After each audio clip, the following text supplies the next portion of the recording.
Chers élèves, bonjour et bienvenue dans cette nouvelle séquence de ce jour qui concerne la lecture. Nous avons au tableau la lecture avec un titre, Le fils d'un pêcheur. Nous allons dans un instant parcourir le texte qui sera soumis à notre portée pour qu'on puisse l'étudier ensemble.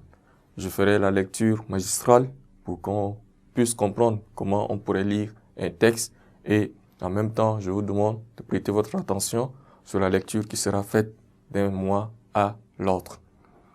Ainsi donc, la voiture qui m'avait transporté depuis Adiaké s'immobilisa. J'étais arrivé à Bassam. J'ai mis pied à terre et récupéré ma valise. La gare routière de Grand Bassam, située en plein centre de la ville, en était sans doute l'endroit le plus animé. Les chauffeurs, dans leur jargon, se querellaient ou taquinaient quelques vendeuses d'oranges. Les passagers, toujours impatients, se plaignaient dans le taxi, en partance pour Abidjan, Aboasso ou Adiaké. C'était pour la plupart des élèves qui rentraient de chez leur famille pour reprendre les classes. Ils se reconnaissaient à vue d'œil. Ces élèves, rien qu'à leurs habits coquets et à leur démarche fière, ils portaient des chemisettes aux couleurs vives, des pantalons souvent bleus et marchaient les mains dans la poche. J'étais de ces jeunes-là, c'est-à-dire que j'étais un élève. Pourtant, ma chemisette était gris, pâle et je ne marchais pas les mains dans les poches. Ce n'était pas souci d'originalité.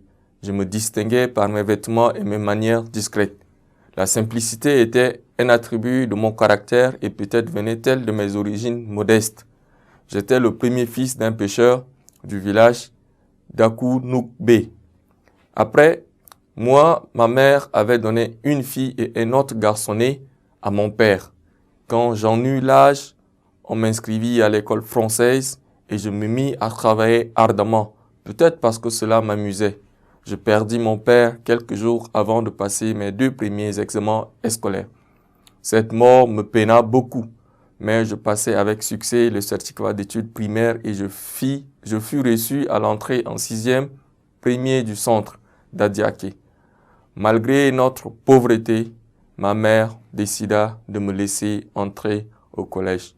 Moi, j'aurais volontiers accepté d'être un pêcheur et de sillonner la lagune Abi sur ma pirogue, de lancer l'épervier pour capturer les sardines, les carpes et les brochettes.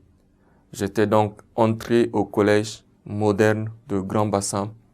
3 années s'étaient déjà écoulées et je venais faire ma 4e année, c'est-à-dire la classe de 3e. Ainsi donc est faite la lecture du texte. Chers élèves, ne quittez pas la suite dans un instant.